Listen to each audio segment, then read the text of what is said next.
khalaqal insana ala qadar. Subhanaka la ilma lana illa ma 'allamtana innaka antal alimul hakim. Rabbi zidni ilma. Sebaiknya kalau kita duduk di rumah Allah di kajian ilmu, lebih menyemangati kita tuh bertakbir daripada tepuk tangan, kecuali nonton konser. Kan amanah yang Allah amanahkan kepada kita. Karena itu tidak ada kata yang paling tepat yang kita ucapkan selain bersyukur kepada Allah, memuji Allah, dan Allah mampukan kita dengan nikmat kumpulnya kita di kajian ilmu ini. Allah mampukan kita mendapat ilmu yang bermanfaat. Amin. Nah, kalau ilmu yang bermanfaat gak cukup pakai amin. Sungguh harus mau menjadi mujahidah, harus mau berkorban, harus berani sa'i sendirian. Sebagaimana contoh-contoh keteladanan yang sudah Allah abadikan dalam Al-Quran, yang sudah Allah berikan kepada kita, berikut kurikulumnya mendidik anak-anak kita. Tapi sayangnya banyak orang hanya memuji Allah, tapi tidak menggunakan nikmat dalam ketaatan. Dengan mentadabur Al-Quran, maka nggak ada ilmu kita. Banyak orang membaca Al-Quran, sholat, puasa, tapi puasanya hanya mendapat lapar dan haus saja. Sholatnya tidak menghantarkan dia menuju pintu surga, tetapi ada orang yang sholat tempatnya di neraka wain. Orang yang sholat, padahal sholat ibadah yang pertama kali dihisab. Sholat itu ibadah yang dicintai Allah. Ketika nanti di yaumil hisab, sholat kita dihisab dengan baik, maka baik semua hisab kita. Tetapi ada orang yang sholat tinggalnya di neraka wail. Ada orang yang tahajud tapi cuma dapat bangun malam. Ada perempuan yang tiap malam tahajud, yang baca Qur'annya bagus, dan membingungkan seorang sahabat bertanya kepada Rasulullah SAW tentang si fulana itu tiap malam tahajud, baca Qur'annya bagus, tetapi lisannya suka menyakiti hati dan ijabah doamu. Karena begitu beratnya pasukan-pasukan kafir Quraisy, karena begitu beratnya Badar, peperangan yang dihadapi. Tetapi berapa banyak pasukan yang sedikit tetapi berpihak kepada Allah, berpihak kepada hukum Allah, tidak berpihak kepada yang lain, tidak berpihak kepada ilah-ilah yang lain, tidak berpihak kepada pekerjaannya, tidak berpihak kepada keluarganya, bahkan tidak berpihak kepada hawa nafsunya. Aro'aita maniftahaza ilaha hawahu. Pernahkah kamu melihat orang-orang yang menjadikan hawa nafsunya itu Tuhannya? Lisan pun mengucapkan Tuhannya Allah, tapi yang diikuti mungkin bosnya, bahkan mungkin hawa nafsunya. Maka setelah kemenangan diraih, bersukacita para sahabat, Rasulullah SAW mengingatkan kepada mereka, akan datang ada satu peperangan yang jauh lebih berat daripada Badar. Itu perang melawan hawa nafsu kita sendiri. Karena sesungguhnya yang kita pikir buruk itu belum tentu buruk bagi kita. Yang pikir baik belum tentu baik bagi kita. Kita nggak tahu masa depan kita, tetapi Allah yang mengetahui masa depan kita, dan Allah yang begitu mencintai kita. Allah berikan kita kemudahan-kemudahan, Allah berikan kita penguatan-penguatan, salah satunya sholat. Untuk apa? Untuk memiliki satu hubungan, karena sholat ini dari kata silat, silaturahim, menyambung kasih sayang dengan saudara satu rahim. Silat, sholat ini menyambung hubungan dengan Allah, punya hubungan yang baik sama Allah, punya hubungan yang mesra sama Allah, punya hubungan yang baik sama Pak RT aja enak ya Bu. Kalau mau bikin sholat gampang ya, gak usah ngantri. Punya hubungan sama Pak Gubernur, enak gak Bu? Enak juga. Punya hubungan yang baik sama Bapak Presiden, enak gak Bu?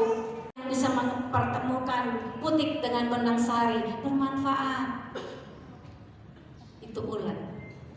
Bagaimana puasa kita? Maka perempuan yang dia menegakkan sholat, dia berpuasa di bulan Ramadan, dan dia menjaga kesuciannya, ketika dia wafat suaminya reda, maka kata Nabi SAW, dia boleh masuk surga lewat pintu mana yang dia sukai. Kita perempuan yang oleh orang yang tidak mengenal Islam melihat Islam itu menyudutkan perempuan, padahal perempuan itu begitu dimuliakan. Sejak kecil perempuan itu doa anak perempuan kepada ayahnya, nggak ada hijabnya. Kita perempuan, maka syukur kita mana kesungguhan kita, mana sa'i kita, mana bermujahidah kita, bersungguh-sungguh kita memberikan yang terbaik, beribadah sesuai yang Allah mau, bukan yang kita mau. Karena itu mendidik anak-anak kita, karena anak kita ini bukan milik kita. Kita nggak bisa mendidik mereka berdasarkan keinginan dan cita-cita kita. Saya dulu artis loh, disebutin. Saya punya tadi 3 anak laki-laki ya Bu. Tidak ada satupun anak saya mau jadi seniman. Yang satu maunya jadi insinyur, yang satu mau jadi guru, yang satu mau jadi saintis. Maulin yuladu adalah fitrah. Fitrah secara bahasa bukan kudus, bukan suci. Kalau suci itu kudus, tetapi memang setiap manusia itu lahir membawa kesucian karena tidak ada satupun dosa, nggak ada dosa warisan.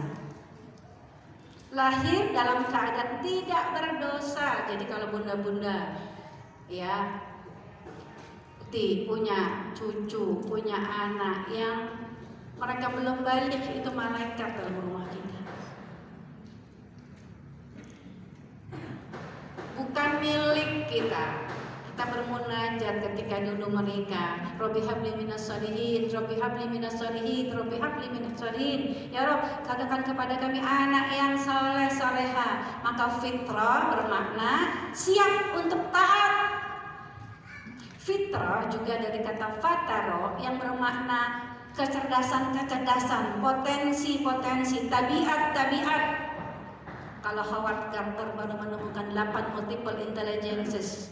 Ada kecerdasan matematika logis, ada kecerdasan kinestis, ada kecerdasan intrapersonal. Tetapi Al-Quran mengajarkan kepada kita ada 99 nama-nama Allah yang agung, sifat-sifat Allah yang agung yang Allah berikan kepada setiap manusia yang lahir, tapi tidak memiliki kecerdasan seni al-jamil. Anak-anak ini sama seperti kita, mereka lahir dalam keadaan fitrah dan punya ilmu. Allah berikan ilmu kepada setiap manusia yang lahir.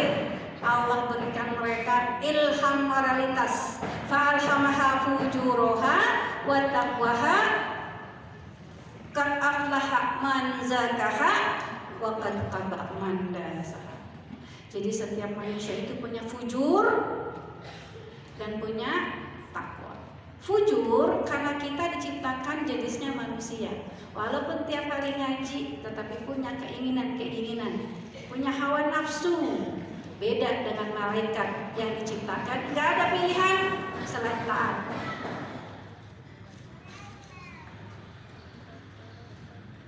Allah berikan kita kebebasan untuk memilih. Al-haqqu min rabbikum wa man syaa falyu'min wa man syaa falyakfur. Kebenaran itu datang dari Tuhanmu. Jika engkau ingin iman, hendaklah kalian beriman. Itu zoluman jahula. Manusia itu zolim dan jahil. Apa jahil? Bodoh. Udah tahu gibah itu dosa besar, masih juga gibah. Bukan fitnah. Kalau gosip itu kan fitnah, dosanya ada ketahuan. Kalau gibah tuh ngomong yang benar, dia kan baru cerai loh. Itu gibah. gibah, yang dosanya sama seperti dia berzina dengan ayah kandungnya. Coba kalau nggak ditolong sama Allah, gibahin saudara kita, ngomong yang benar nggak? Sangat zolim. Udah tahu itu bukan haknya, diambil. Kesel nggak Bu? Kesel. Karena waktu masak berharapnya sama makhluk, berharapnya sama suami. Lupa tuh lurusin niat waktu masak. Ini masak ibadah saya. Mau dimakan, dan dimakan, ya Allah buat jadi ridho nih hati. Coba deh Bu, kalau kita belajar, termasuk yang bicara, semua aktivitas kita sebagai istri, lurusin niat, hanya mencari wajah Allah, mengharap wajah Allah. Karena kalau mengharap wajah makhluk, insya Allah Ibu kecewa semuanya Bu. Datang ke kajian ilmu nih, yang kata Allah janjikan dapat doa dari para malaikat, Masya Allah, yang makhluk nggak pernah berdosa, mendapat ketenangan. Allah karyakan ketenangan bagi orang datang ke kajian ilmu. Allah berikan apa? Allah berikan kemampuan, tapi yang niatnya lurus. Kalau datang ke kajian karena nggak enak sama ibu ketua majelis taklim, ya nanti kata Allah minta pahalamu sama ibu ketua. Kalau datang ke kajian ini cuma pengen selfie sama saya, terus nggak dapat selfie, insya Allah ibu kecewa, pasti kecewa. Karena kalau selfie banyak orang, saturasi udara itu menurun, dan saya tidak bersedia. Daripada saya pingsan itu mau, ya, ibu kok diam aja sih Bu? Bilang terus terang, saya lagi marah Pak, mohon maaf ya Pak, lagi marah nih, kesel. Ya, udah gitu tangis tuh biasanya, kesel. Daripada ngomel, ya, perempuan tuh Bu, kalau nangis selesai tuh masalahnya, benar nggak? Kalau laki-laki kan dia punya masalah, dia berkontemplasi, dia mencari solusi kan gitu ya. Kalau kita perempuan tuh Bu, kalau nangis minta pundak suami kita. Dan suami kalau bilang, buat apa nangis? Nangis tidak menyelesaikan masalah. Siapa bilang? Nangis itu menyelesaikan setengah dari masalah kita. Kenapa? Karena kalau sudah nangis tumpah doa, masalahnya keluar tuh Bu. Kalau masalahnya keluar, kita tenang. Kalau kita tenang, kita tahu tuh mesti ngapain. Iya emang suami ngeselin, ya udah maafin. Emang kita jadi istri nggak ngeselin? Coba ngaca dulu kita. Coba ngaca. Coba. Paling banyak dosa yang isi neraka tuh perempuan. Bukan laki-laki. Ingat tuh, perempuan kenapa? Dia mulutnya suka melaknat. Ketika salam Isra Mi'raj, lihat di neraka itu banyak perempuan semua, banyak isinya Bu. Kenapa? Padahal lihat yang ngaji perempuan semua, cuman banyak yang jiping. Yang ngaji kuping, masuk kanan keluar kanan, masuk kanan keluar kiri, ada yang nyangkut ya. Kalau ustazah bilang, kalau ustaz bilang baik sama suami ya, berkhidmat, iya benar. Iya sih, masuk akal, benar-benar ya. Iya sih, tapi cuma manggut-manggut doang tadi di rumah. Pak, tau nggak Pak ya? Bapak tau nggak? Ya, ayyuhallazina amanu qu anfusakum wa ahlikum naro, kata suami kita. Iya, gua diruqyah di mobil. Banyak orang tuh perempuan pulang ngaji jadi sombong sama suaminya. Nggak berkah. Kita tuh bisa membantu perekonomian keluarga itu dapat 2 pahala. Bayangkan, jadi ngomong yang gede. Kalau nggak bisa, termasuk sama anak-anak kita Bu. Anak-anak kita tuh bisa jadi ujian. Ya ayyuhallazina amanu la taqrabu sholata wa antum sukara hatta ta'lamu ma taqulun. Orang yang sholat itu Allah perintahkan untuk mengerti apa yang dia ucapkan. Dalam surat An-Nisa ayat 43 ini, walaupun asbabun nuzulnya untuk melarang khamar, minuman keras, Tapi orang yang sholat, dia beribadah, tapi dia nggak ngerti dia ngomong apa, sama kayak orang mabuk. Sama seperti orang mabuk, dia nggak ngerti itu dia ngomong apa. Apalagi kalau lagi marah. Sama anak Bu, Masya Allah. Anak ini investasi akhirat kita. Nanti akan datang waktu yang kita nggak bisa ngaji, kita nggak bisa beramal soleh, tapi ada satu amalan yang terus datang mengalir ke barzakh kita. Ketika mereka mendoakan kita, Robbi firli wali walidayya warhamhuma kama rabbayani shaghira. Itu datang malaikat kepada kita di barzakh membawa nampan yang berisi apa yang kita inginkan Bu. Di barzakh, Masya Allah. Ya, Ibu kok diam aja sih Bu? Bilang terus terang, saya lagi marah Pak. Mohon maaf ya Pak, lagi marah nih, kesel. Ya, kalau udah gitu nangis tuh biasanya, kesel. Coba udah ngomel. Ya, perempuan tuh Bu, kalau nangis selesai tuh masalahnya, benar nggak? Kalau laki-laki kan dia punya masalah, dia berkontemplasi, dia mencari solusi kan gitu ya. Kalau kita perempuan tuh Bu, kalau nangis, minta pundak suami kita. Dan suami kalau bilang, buat apa nangis? Nangis tidak menyelesaikan masalah. Siapa bilang? Nangis itu menyelesaikan setengah dari masalah kita. Kenapa? Karena kalau sudah nangis, tumpah ruah, masalahnya keluar tuh Bu. Kalau masalahnya keluar, kita tenang. Kalau kita tenang, kita tahu tuh mesti ngapain. Iya emang suami ngeselin, ya udah maafin. Emang kita jadi istri nggak ngeselin? Coba baca dulu kita. Coba baca. Coba. Paling banyak dosa yang isi neraka tuh perempuan. Bukan laki-laki. Ingat tuh, perempuan kenapa? Dia mulutnya suka melaknat. Ketika salam Isra Mi'raj, lihat di neraka itu banyak perempuan semua, banyak isinya Bu. Kenapa? Padahal lihat yang ngaji perempuan semua. Cuman banyak yang jiping. Yang ngaji kuping. Masuk kanan keluar kanan. Masuk kanan keluar kiri ada yang nyangkut ya.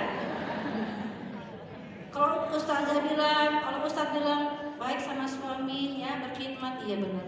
Iya sih, masuk akal. Benar-benar ya. Iya sih. Tapi cuma manggut-manggut doang tadi di rumah. Pak, tau nggak Pak ya? Bapak tau nggak? Ya, ayyuhallazina amanu qu anfusakum wa ahlikum naro, kata suami saya dari ruqyah di mobil. Banyak orang tuh perempuan pulang ngaji jadi sombong sama suaminya.